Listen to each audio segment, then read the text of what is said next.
जय हिंद, जय भारत। मैं सुभाष कुमार मिश्रा आप सभी का स्वागत करता हूं कृष्णा एजुकेशन में। आज का टॉपिक है beam.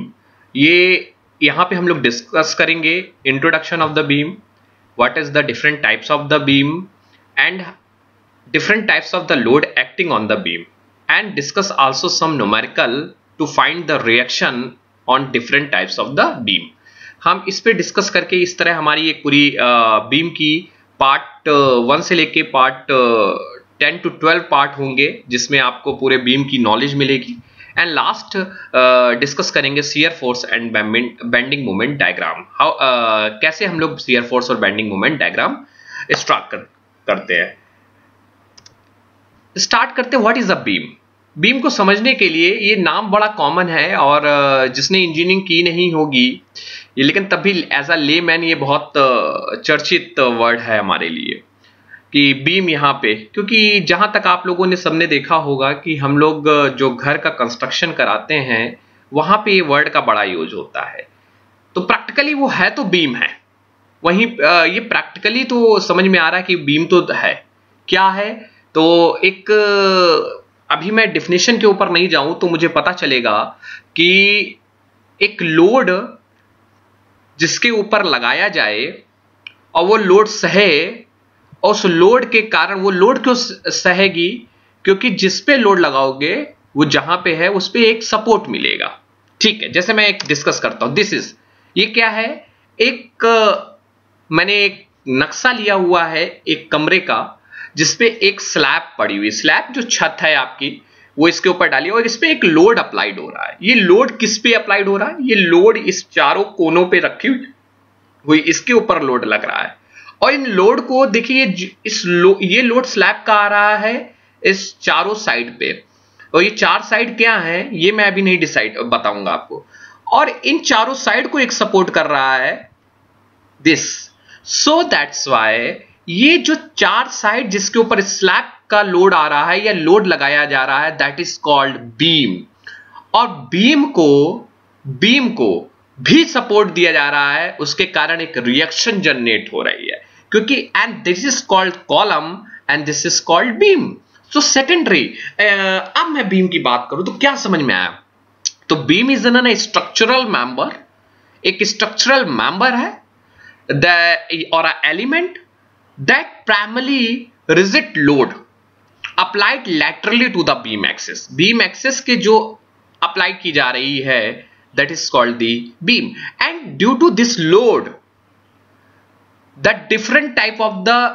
due to this load the reactions where the beam is supported, then the reaction is generated।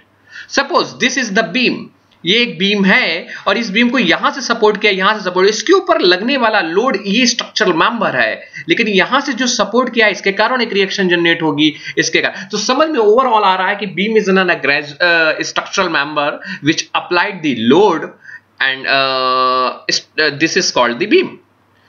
How many types of the beam, type of the beam पे भी डिपेंड कैसी बीम हमारी है। सो that's Y different types of the beam used in the engineering purpose. First one is the cantilever beam. एक ऐसी beam, suppose this is the beam, ये हमारी एक बीम है, आपने अपने छत्र जहां पे एनालिसिस करी इसी से, तो इसमें suppose one portion of the beam is fixed, हमने एक पोर्शन बीम का क्या कर दिया, फिक्स कर दिया है, और एक पोर्शन खाली कर दिया। तो देखिए सपोज करता हूं मैं कि इफ यू सपोज कि this is the beam, this is the beam, ये एक बीम है, ये एक बीम है भाई, और स्ट्रक्चरल मेंबर है, तो आपको मालूम है कि this is made from the some metallic, so that's why this is the beam. और ये बीम ऐसे सपोर्ट की जाएगी तभी तो कहीं रुकेगी। So suppose this is beam is supported from any point. If you suppose one end of the beam, this is two end, if you suppose one end of the beam is fixed, so as per the engineering this name is known as the cantilever beam, cantilever beam। second one, if you suppose the both end of the beam is free, जब एक and beam का fix हो इस तरह की beam हमारी क्या कहलाएगी, कैंटिलीवर बीम कहलाएगी। अभी हमें बीम को पहचानना है सिर्फ, if the both and of the beam is supported at the end, सिर्फ एंड पे सपोर्ट है, यहां पे बीम रखी हुई, यहां पे भी, तो ये सपोर्ट है यहां पे, और इन सपोर्ट के कारण इसमें रिएक्शन जनरेट, मान लीजिए ये एक एंड ए हो गया और ये एंड बी हो गया, और तो इसमें सपोर्ट पे रिएक्शन कितना हो जाएगा, आर ए, और ये हो जाएगा R B. So that's why R A R B, क्योंकि सपोर्ट के कारण हो। तो जब दो, एक ऐसी बीम जब वो दोनों एंड से आपकी सपोर्टेड है, that type of the beam is known as the simply supported beam. चलिए third one, if you suppose this is the beam and if you are supported at the centre, इसके free end पे नहीं है और यहां पे, और इधर के लेफ्ट और राइट पार्ट आपका क्या कर रहा है, हैंग कर रहा है, that type of the beam is known as overhanging beam. Overhang मतलब कि सपोर्ट जो है वो एंड पे ना लग के अंदर कहीं लग रहा है। If you suppose this is the figure of the overhanging, एक फिगर ये भी हो सकता है, if you suppose this is the beam and this is the beam, one part is supported from this and this part, एक part तो free end पे लगा हुआ है और दूसरा पार्ट यहाँ, तो क्या ये ओवरहैंगिंग बीम नहीं हुआ? This is called overhanging beam. Overhanging beam पे इतना पार्ट मेरा क्या कर रहा है, हैंग कर रहा है, this part is also called overhanging beam. So part of the beam, the some part is hang, लटका हुआ है, that is called the overhanging beam. So that's why this is called overhanging beam. Then the third one is fixed beam. Fixed beam is both the end of the beam is fixed. Both the end of the beam is fixed. This type of the beam is known as fixed beam. So that's why इतना चीज मुझे clear हुआ कि beam एक structural element है जो rigid करता है load when it applied laterally to the beam axis. On the basis of support, the beam is classified into a number of ways, but I am discussing the fourth only, four beam. Cantilever beam, cantilever beam वह beam जिसमें एक and उसका क्या करे, fix रहे, और दूसरा and उसका क्या करे, फ्री रहे। इस तरह का बीम जो है, that is type of the beam is known as cantilever beam. दूसरी बात, जब बीम के दोनों एंड सपोर्टेड हैं, दोनों एंड पे सपोर्ट लगा हुआ, तो रिएक्शन ऊपर की तरफ जाएगी, क्योंकि आपको मालूम है सपोर्ट के कारण रिएक्शन जनरेट होती है, फ्री बॉडी डायग्राम में हम लोग ने पढ़ा। So that's why the simply supported beam. And the second one, overhanging beam, the both the end और one single end, the beam is overhanging. यहां पे क्या है कि आप देखिए कि ये सपोर्ट जो है अंदर लगे हुए, इतना पोर्शन राइट और लेफ्ट में दोनों तरफ आपका क्या हुआ है, ओवरहैंगिंग हो रहा है। This type of the beam is known as overhanging beam. And both the end is fixed is known as the fixed beam. So this is the basic theory of what is the beam. Different types of the load are acting on the beam. Suppose ये एक beam है, ये कौन सी beam है आप बता सकते हैं? अभी मैंने डिस्कस की, आपने डिस्कस की तो ये कहा आपने ये एक प्रकार की सिंपली सपोर्टेड बीम है, तो हमने लिख दिया this is a simply supported. So पहले मैं डिस्कस करूंगा what is the point load.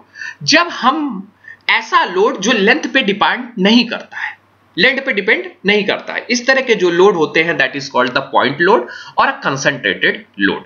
अब देखिए, जब हमारे एक बीम है जिसकी स्पैम लेंथ, ये क्या, what is the spam length, that is the length of the beam. इसकी लेंथ ऑफ द बीम क्या है, एल है, और इसके ऊपर एक पॉइंट लोड लग रहा है, that load is known as W, is acting on the beam. So load W लग रहा है, सो इसके ऊपर, इसकी रिएक्शन के ऊपर आपको इसके मूवमेंट तो आपको निकालना है, या इसकी रिएक्शन निकालना है, तो हाउ, कैसे आप, तो इसका लोड W ही काउंट होगा। इसका लोड जो W है वो W ही काउंट होगा, क्योंकि ये पॉइंट लोड आपका लेंथ पे नहीं डिपेंड। तो इस बीम पे जो गिरने वाला लोड है, that load is known as W।